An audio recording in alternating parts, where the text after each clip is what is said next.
তুমি কিংবা আমি, আমরা যাকে মায়াবতী বলি, সে আসলে কোনো একক পরিচয় নয়। সে এক বাস্তবতার ভেতরে আটকে থাকা মানুষের আরেক নাম। বেশ্যা শব্দটা সমাজ ব্যবহার করে বিচার করতে হয়, আর মায়াবতী শব্দটা ব্যবহার করে ডাকতে, কিন্তু দুটোই এক বাস্তবতার দুই রকম উচ্চারণ। বাস্তব জীবনে যে পেশাটাকে আমরা বলি যৌনকর্ম, তার ভেতরে তাকে লেনদেন, সময় বিক্রি, শরীর বিক্রি, অনুভূতির অভিনয়। এখানে ভালোবাসা থাকে না, তাকে প্রয়োজন, টাকার হিসেব আর বেঁচে থাকার এক সংগ্রাম। কেউ স্ব ইচ্ছায় আসে না, বেশিরভাগ সময় অভাব, প্রতারণা, পরিবার ভাঙন বা সমাজের দরজা বন্ধ সব মিলিয়ে ঠেলে দেয় এক নতুন জায়গায়। যেই জায়গায় দাঁড়িয়ে মানুষ ধীরে ধীরে বদলে যায়। একটা সময় পর শরীর আলাদা হয়ে যায় মন থেকে। হাসি হয় পেশা, ছোঁয়া হয় লেনদেন, আর ভালোবাসায় একটা অচেনা শব্দ হয়ে যায়। অন্যদিকে বহুগামী সম্পর্ক, এটা সব সময় একরকম না। কিছু ক্ষেত্রে এটা প্রতারণা, একজনকে ভালোবাসার নামে ধরে রেখে অন্যজনের কাছে যাওয়া। এখানে তাকে মিথ্যা, লুকানো বিশ্বাস ভাঙা এক অভিনয়।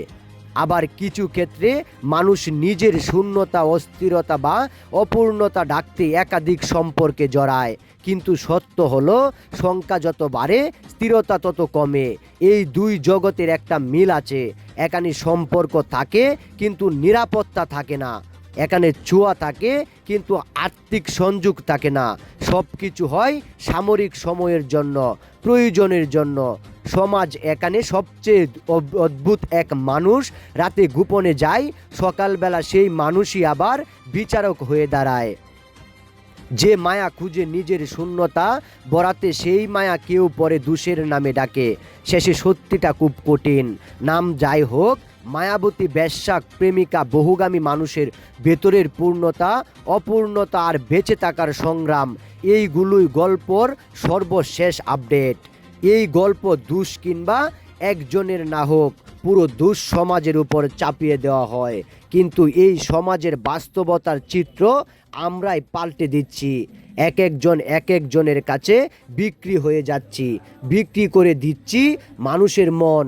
আর মেয়েদের ব্যবসার আড়ালে কি তাকে, সেই বিষয়টাও এখানে লক্ষণীয়।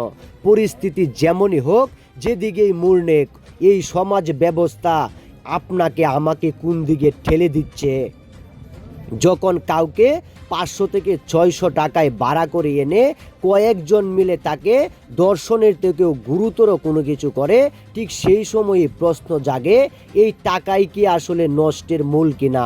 এই টাকাই কি আসলে মানুষকে মানুষের কাছে বিক্রি করে দিচ্ছে কিনা? আসলে আমরা যেখানে সমাজের কুলসিত মুখ দেখতে পাই, সমাজে ভালো মানুষ সেজে ঘোরাফেরা করি, ঠিক সেখানে মুখোশের আড়ালে চলে এক রমরমা ব্যবসা। যে ব্যবসার আড়ালে লক্ষ লক্ষ টাকা এখন লেনদেন হয় রাতে, আর রাতের সুখ দিনে হয়ে যায় ভালো।